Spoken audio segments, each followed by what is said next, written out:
Ladies and gentlemen, thank you so much for joining us today to talk about FCP Insight. We're going to be sharing some background on the company and then looking at the actual product. Appreciate you taking time with us. And those of you who are watching this afterwards, look forward to connecting with you. Feel free to reach out to me. I'm Erick Slabaugh, CEO and the founders of FCP Insight. And I've got our CTO marketing team with us on the call today. We'd all be happy to engage with you and hope you make it a great day.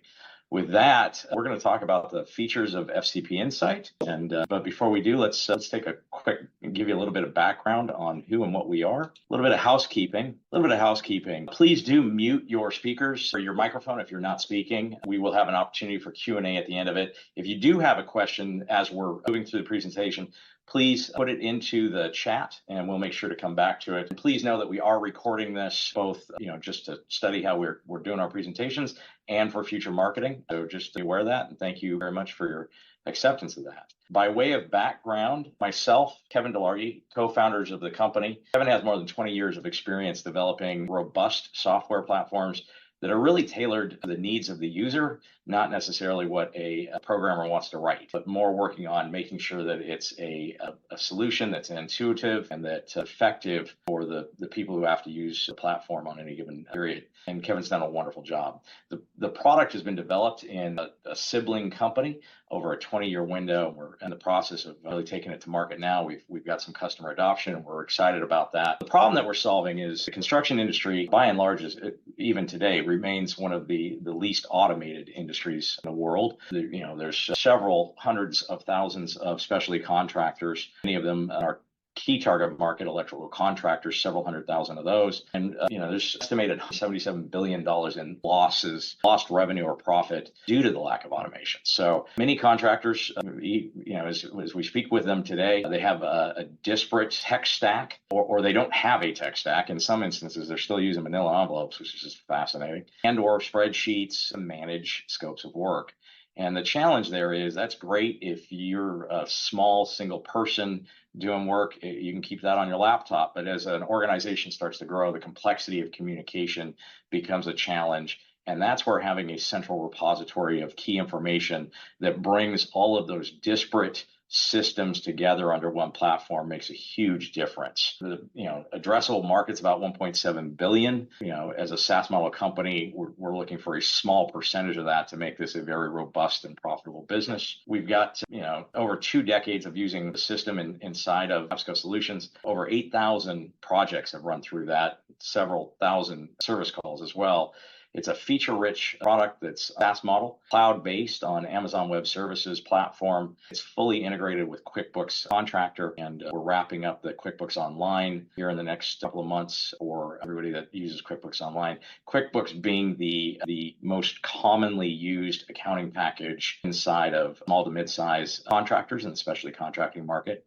And the nice thing about that is that oftentimes the biggest impediment to somebody moving forward with a system of this nature, an ERP, is that the accounting department doesn't want to give up whatever the accounting system currently is. And so we've adapted to integrating with QuickBooks. With that, we're going to jump into actually looking at the product. And I am going to take over sharing my screen here momentarily. We're going to go right there. You should be able to see my screen now. Yeah, there we go. Wonderful. Okay, with that, the first thing I want to do is I'm going to pull up the configuration page.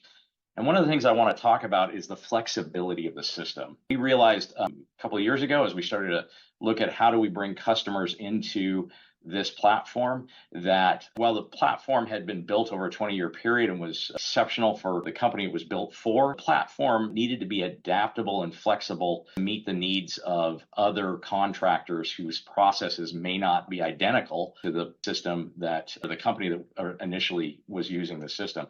So one of the things that we've done, and I'm going to turn on the label editing here. One of the things that we've done that you can see is, and I'm going to hit refresh really quick. You can see that we can add a component to this page. We can remove a component from this page, and we can configure a component on this page.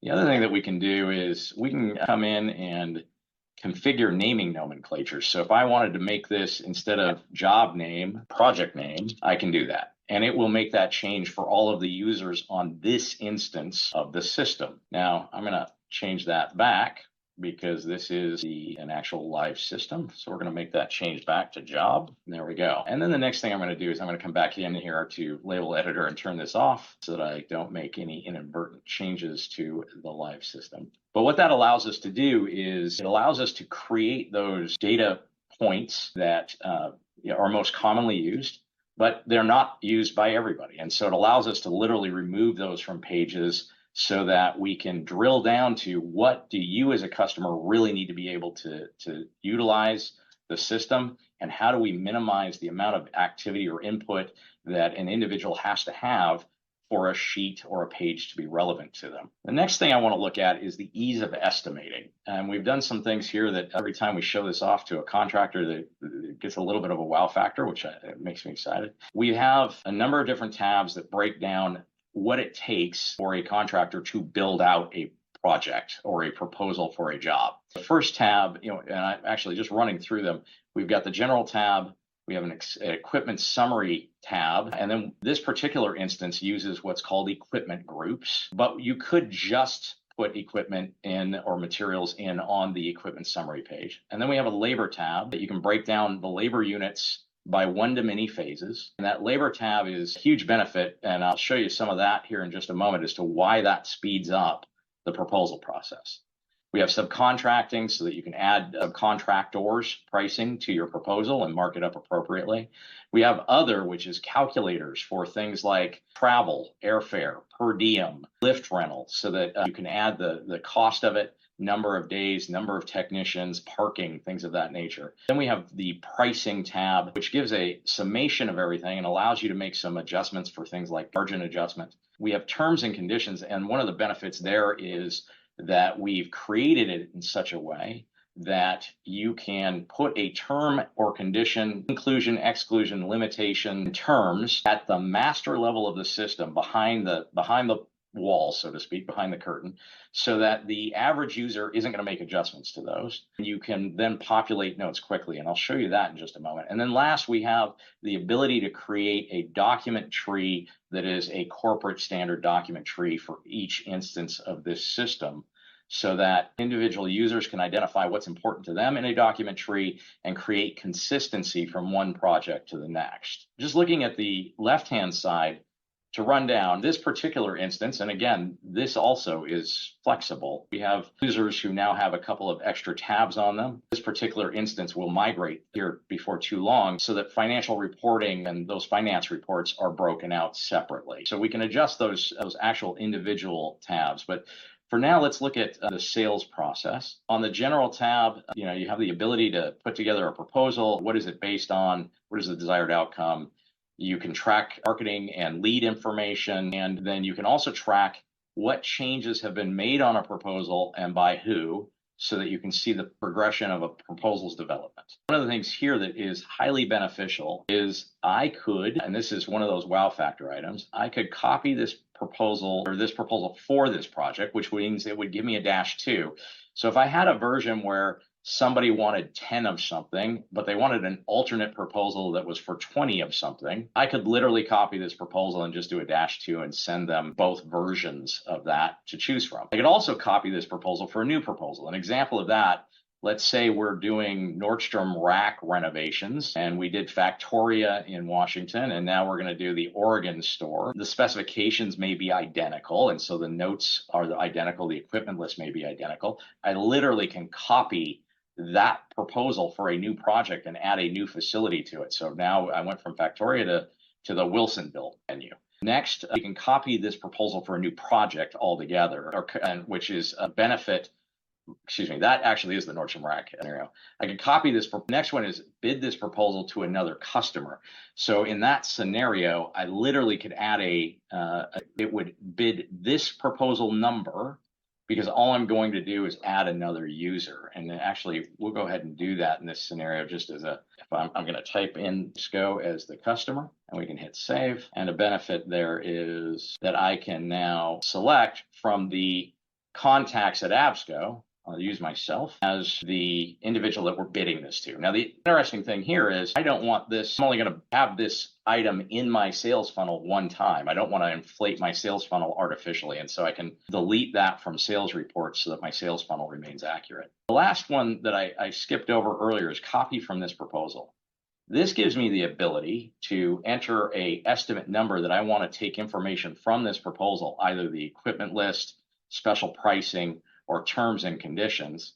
And in that instance, I can merge this information onto another sheet, or I can overwrite the existing sheet, which is a huge benefit in speeding up the estimating process. I said earlier that we had some things that we've done with labor that are beneficial. One of the things, well, actually, let's look at equipment groups just briefly. I'm going to have to find a proposal that has equipment groups. Give me a moment, we'll come back to that. Actually, we're going to switch up proposals altogether. I'm going to come down here and we're going to find a different proposal to look at. Give me one moment. I can tell we're tying up some bandwidth with broadcasting on Zoom. Eric, a question while we're waiting. When you were showing creating another bid in that proposal, what situations would you want to create the same proposal for a different company? For a different company. Yeah, so again, we might have a scenario where they wanted to present two different alternatives, right? One, like I said, for somebody like Absco Solutions, who's a life safety and security integrator, they might want to have a bid that had a video recorder that was 48 terabytes, and then another bid with the exact same set of cameras where the NVR was larger and more expensive, 64 terabytes, and they're trying to figure out how can I get the most bang for my buck, right? And how do I use my resources and my budget most wisely? And so that would be a scenario where literally all you're doing is it's all the same camera list, but you're swapping out one piece of equipment for another in that scenario and bidding it to the same organization. Let me see if I do have equipment groups here. That's great. So the benefit of equipment groups is you can list out, by floor, by location, by venue, by a scope of work. In some instances for Absco Solutions doing what they do with the, here it says access doors, but I have seen this company do proposals where it literally lists out each door and exactly what scope of work is going at each door. So it creates a much more robust scope of work and defines it more clearly for operations. One of the benefits here is you've got labor broken out by work phase. So for an electrical contractor, oftentimes pre-wire or boxes and wire or an item. And then you've got trimming of equipment related to that item. And then you might have head-end termination, possibly programming and inspection, and then design work. If I click that button, the nice thing is, let's say in this instance, one customer wanted this version of this proposal turnkey, and one customer wanted to provide a significant portion of that labor themselves. We can very quickly do both versions of that proposal, which is a huge benefit for anybody who bids a lot of work. We can add other, and we can show different items, line items, and then finally we get to the pricing tab. And then another big item, like I said, you can at the head end enter your terms and conditions. And the nice thing about that is it gives you the opportunity to edit it for grammar and to confirm that it would be legally accurate if it became an issue that needed to be presented in a contract dispute. Hugely beneficial, as opposed to salespeople just creating out of wholesale cloth limits and terms. And then last, that file tree. Really interesting thing here. We love these little numbers at the end of it because, as best efforts, contractors want to have their team members put things into the same folder every time. But I was talking with a multi-billion-dollar general contractor here a while ago, and this one item is something that they were fascinated by because they have a file tree. It's a standard file tree. People put things in different places because they're not following the standardized process, and they don't have a number after it. And so there have been times where they've had to go through several files to try and find that one important document. Here we know that, we've got a total of 6 items, which is actually the cumulative underneath this, 3 of which are sitting in bid documents. And we can look at, 2 of those 3 are sitting here, which means one's sitting in the head end. So it's a quick reference point, highly functional. With that, we want to look at the sales funnel management. Sales has a number of reports that they can run. We have we have a review process.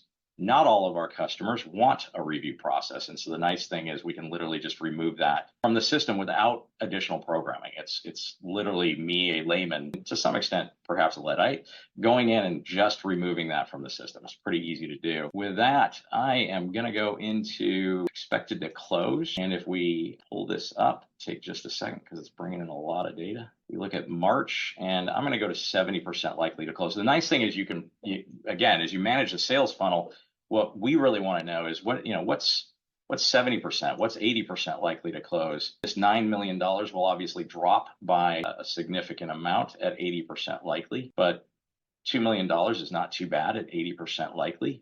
Actually, I would call that good for a business the size of Absco. And at 70%, I think it's probably, 3.1 million. So you can see that delta of 10% is more than $1 million in opportunity that salespeople need to advance. And the nice thing is a client can, break this down by office location. They can go in and look at individual salespeople. They can define what each of those percentages means. And so huge benefit to sales managers managing more than one person. But even if it's just me managing my own work, the benefit there is that, let's say, Morgan Campbell wants to look at what it is that he needs to follow up on at 70% likely, and we can quickly find that information. Huge benefit to an individual managing their individual scope of work. The next item is once a project moves from the expected to award to actually awarded or dead. If a project goes dead, you can identify why it went dead in the process of marking it no longer active. Did we lose that due to pricing, relationship, wrong product? And so it allows you to start evaluating more thoroughly where and why are we losing opportunity. And when it goes awarded, it becomes a project. And if I'm going to go into the installation report here, and I'm going to pull up an install phase report. A nice thing here is you can pull up at various points in a job, or we can pull up multiple points in a job. Current status, I'm going to choose by office. And in this instance, I only want to look at Spokane. Let's say I was the manager of the Spokane office. I can pull up those items that I am responsible for. This will take just a moment as it's pulling a ton of data. It pulls in some real information regarding hours used and how much percent complete. Now here we have an instance where it's a small job. We've used an estimated 27% of the hours that were estimated, and we don't show any percentage complete. That particular job might be substantially complete, but the project manager on that job simply hasn't entered percent complete yet. Nice thing is it flags it as red as needing to be done and allows you to look at it. Let's say it was only 10% complete, still going to flag it as red. We know that somebody has entered a percent complete. We might want to look at, is there a situation that we need to pursue a change order related to this? And so it gives you real-time hours, and you can look at real-time. We can also address prevailing wage. We can look at billings to date. What is the total project worth? What are we invoiced in total? What is the status of the invoice? If the invoice were paid, it would show this as being paid.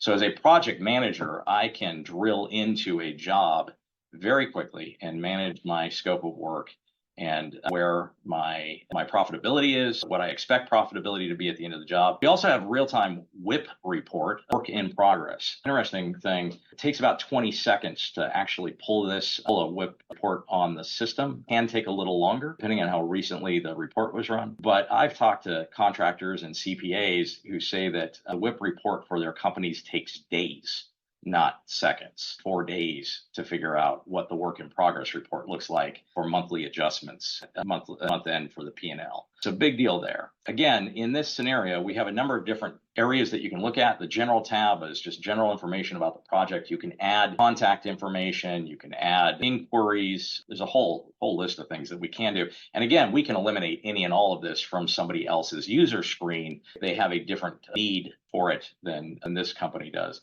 Packing lists, transmittals, time cards are all things that, time card codes. If you had a situation where you had a contract that might have some conflict, but you want to be able to track something separate from the base project, where every time an incident happens, you can create a different time code for it, which is highly beneficial when going back for dispute resolution. Again, the sales tab, you can add change orders on the project, design, permitting, takeoffs.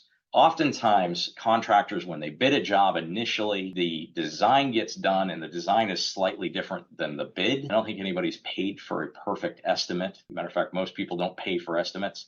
So estimates oftentimes will have some volume of contingency in them to accommodate the things that got missed. And then the team operations or design, they go in and catch those things. And as they do, what that equates to is the takeoffs may be different. And actually, you can see that in this instance, quantity of one bid, but not using that particular item, substituting a different item for it.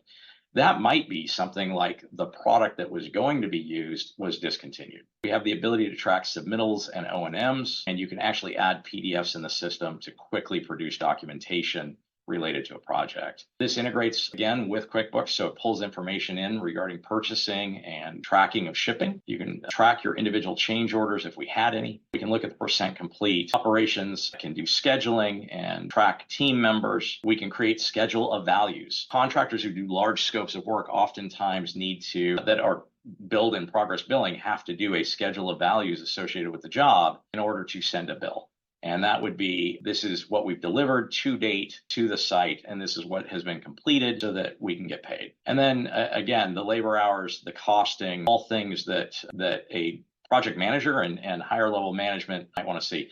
The other thing on the labor hours is, and we've seen projects that have 20 people on them listed. If I wanted to know why was this individual on that job for 4.75 hours on a given day, I can drill in and see what they did during that time frame, and I can see the actual time card. So time card management and time management is a huge benefit. One of the benefits around that is, so here we are looking at the actual time card. One of the benefits around that is I can see if people are using their time wisely inside the system. The time card entry is on either an iPhone or an Android. They literally can go in a field operations person, an electrician, a low voltage electrician, a design person can go in and literally enter the project number. It will automatically pull it up or give you a list of selections as you start typing, which much of this system does. As you start typing in a customer name, it will actually start to autofill so that you can find the information rapidly. And it allows us to have technical workforce enter their time on what most people have as a standard phone, either an iPhone or an Android. And again, I'm going to back out of this so that we can get back to the project. And then the last item is having that document repository. So as a job moves forward, now in this instance, we have 19 items in total under here, and you can see that we have a handful in other folders. A lot of them went in at the head end folder. So again, this may be ease of use for an individual, but again, the company may want some of these spread out. The nice thing is you can actually move them to a different folder after the fact. And I can go in and create a new folder. If I've got something special related to a project that's off the norm of the standard folder set that the organization wants to utilize as their standard, this particular project may need a special folder. I can go in and create a new folder under an existing folder to do that. And I could do that at the head end level as well. So with that, let's take a brief look at service. And actually, before we do that, I'm going to go into the org search and search for a client. Let's say Seattle Pacific University.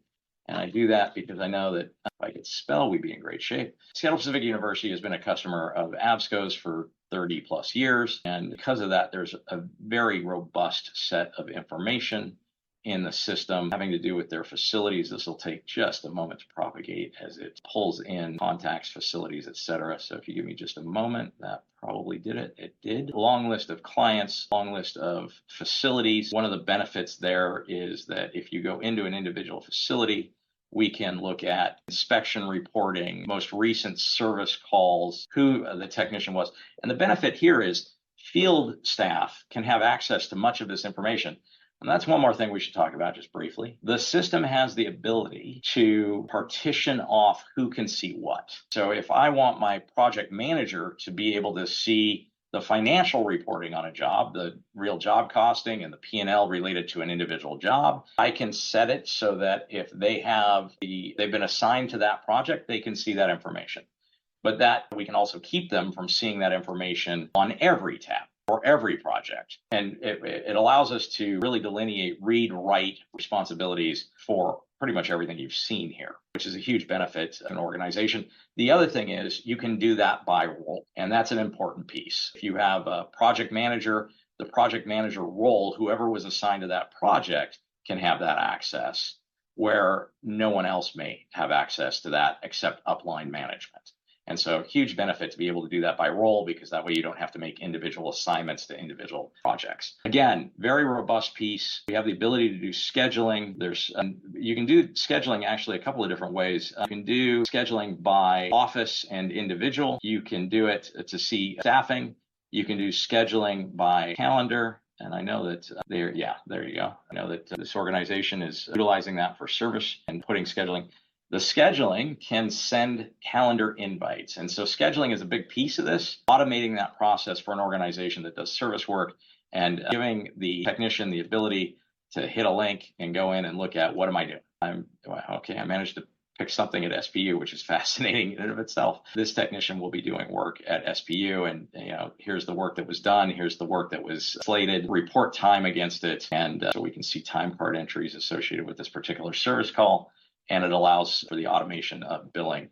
Again, that integration with QuickBooks does wonders. With that, love to open it up to questions for a few minutes. We're going to try and wrap up by 9:30. Jen, do we have any questions today? I have a question here. So, you've said that you use the platform in your business, Absco. What has the Business Control Center done to, move your company along and help with your success? Yeah, great question. I think for Absco, in the low voltage alarm industry, it's fascinating. A salesperson is typically considered successful if they do between $1 and $2 million worth of sales. And arguably that is sufficiently successful. But, with Absco, we've seen salespeople do 4 or 5 million consistently a year without needing an executive assistant, without needing a team of people. And a lot of that has to do with just the speed of being able to estimate. Further, this is given, we want to give people the information that they need in a construction company without giving them access to the accounting system. I mean, the last thing we want is to have somebody in the accounting system that doesn't need to be there. And so for the organizations that we work with, one of the things that they really enjoy and that Absco has enjoyed is the ability to put this information at people's fingertips and without having to give them access to the accounting system and without having to give them access to every project that's, let people focus on what they need to focus on their area of operation and improve their area of operation. And so that's been a huge benefit. And, the automation of time cards in the field, being able to identify real time, how is a project doing, and identify, do we have issues that need to be addressed as it relates to potential change orders, I think is a huge benefit for organizations out of the gate. So I hope that answered the question. If there's a follow-up, love to hear it. Follow-up let's see if I can read this. What was I'm gonna go to the next one here. I know you're raising capital now. What are the plans for the capital that you raise? Yeah, so I appreciate that. The capital that we raised initially was putting all the appropriate infrastructure in place, all the brand development, messaging, bringing on a couple of clients, really dialing in the onboarding process, putting the video tutorials in place, a whole laundry list of just making sure that the company's prepared to start to scale. The funds that we're raising right now are really about, wrapping up a couple of pieces of development around, we want to do a free version of the estimating tool to get early adoption in an organization as it relates to estimating, because we believe that will ultimately lead to onboarding anybody who does that. And, continuing to fine tune, of course, the offering as a whole and continue to develop features. But the substantial portion of the raise is really slated for targeted marketing to people who are doing web search for estimating, electrical contracting, ERP, electrical contracting CRM or CRM in the construction industry. And so really the substantial chunk of this capital raise is really intended to go out and develop end users. The goal And again, I know that anytime I do one of these videos, just like a private placement memorandum, I have to put a bunch of disclaimers on here. Our intent is that is not a commitment that is what will happen, et cetera. But our goal really is to get to break even and then profitability on a SaaS model of revenue, be utilizing this round of funding. So I got some clarity on the follow-up from the last. It was really about the access between QuickBooks and FCP, the integration, and kind of data entry. Yeah, the nice thing is first of all, you can make it bidirectional, you can make it one directional. Things like updating, a client name. You may only want to do that in an accounting system because that's the official version, and we can make those match, and we can link individual customer number to a particular record so that as that information gets updated, it gets updated virtually real time. I mean, it's within a few minutes for sure, and oftentimes within a few seconds. Being able to export time cards directly out of the system, and then allowing an opportunity for the accounting department to make sure that everything was reported correctly before importing it for payroll is, I think, a huge benefit. It could be direct, but I wouldn't recommend the direct. I would recommend leaving it with an integration piece that the accounting department can go in and verify. Is this prevailing wage? Did they mark it as prevailing wage? Is it, did they hit overtime in a particular day based on the jurisdiction that they were working in? I don't know if everybody on the call understands that, but first of all, there are a lot of different prevailing wage scales. Second, a number of different jurisdictions, be it federal work, state work, local commercial sector, have different rules as it relates to overtime. In some instances, an 8-hour day, as soon as you go 1 minute over 8 hours, you're into overtime. In other instances, as long as you don't go over 40 hours in a week, you don't hit overtime. And even then, there are some things that may be deducted from what qualifies for overtime. So it's a fascinating process, and I don't envy the accounting team that has to deal with it. But it's a robust, can be totally by direct integration with QuickBooks that allows for the free flow of information. You can also determine who gets to accept what information. In some instances, the accounting department has to actually okay something coming into QuickBooks. So it's a good process. I hope I answered that question fully. Yeah, I think the one other piece of that is how much time do you think that could potentially save a typical company? Oh, wow. That's a great question. I know that there are organizations that have dedicated people that, I find it fascinating. Again, our industry, God bless us. There are companies that do their estimate in a Excel spreadsheet. They award a project.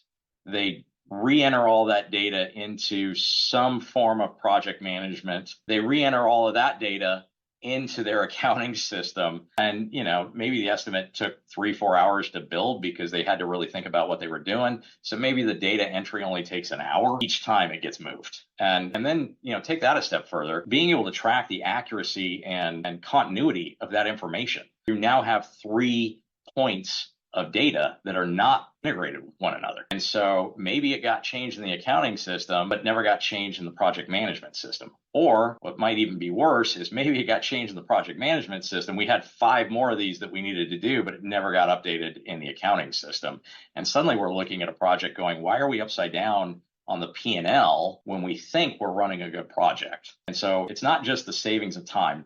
Savings of time, hugely valuable. That's just, raw payroll that's being wasted. But also the visibility into the accuracy and efficacy of data and what that can indicate as it relates to ultimate profitability is huge. I have one more question, and someone has said straightforward.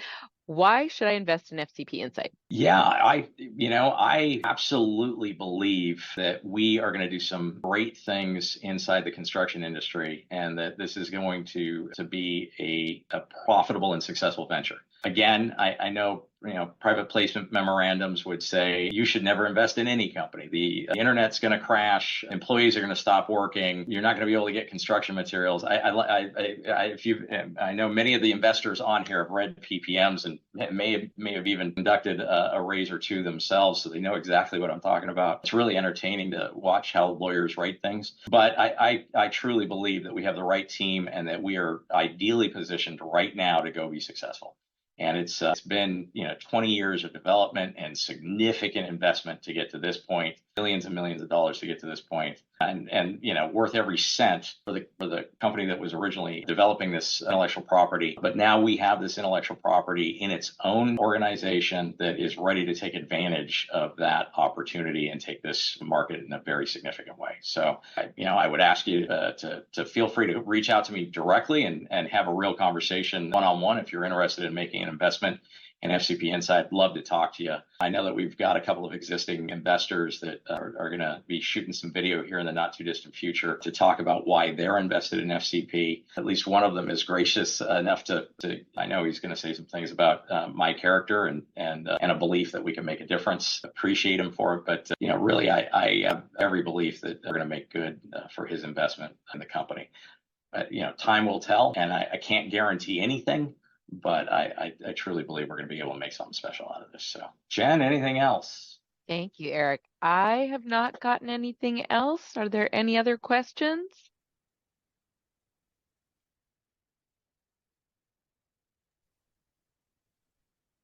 I think that's it. Eric, do you want to stop sharing? I do, yeah. And then the last thing I would say is that obviously all of this is going to get run by Net Capital, and there may be edits to the things that I may have said, or maybe corrections that come out if they feel that I have in any way stepped on messaging, but we'll see what happens. Excellent. I do want to point out we will share out the recording with our recipients, and there's some information on the last screen that has links to our offering page as well as Eric's contact information. So if anyone has further questions, please feel free to reach out to Eric or myself. We'd be happy to share the answers that we might have. Thank you all for joining us today. And Jen, thank you for managing the meeting for me. I truly appreciate it. Kevin, thanks for being on the call. I always find it fascinating when people have technical questions that it's like, okay, well, I'm not a coder, so let's get the guy who actually knows what he's doing to discuss it. And hope you all make it a wonderful day, make it a great week, and enjoy your weekend. And we'll look forward to speaking with you soon.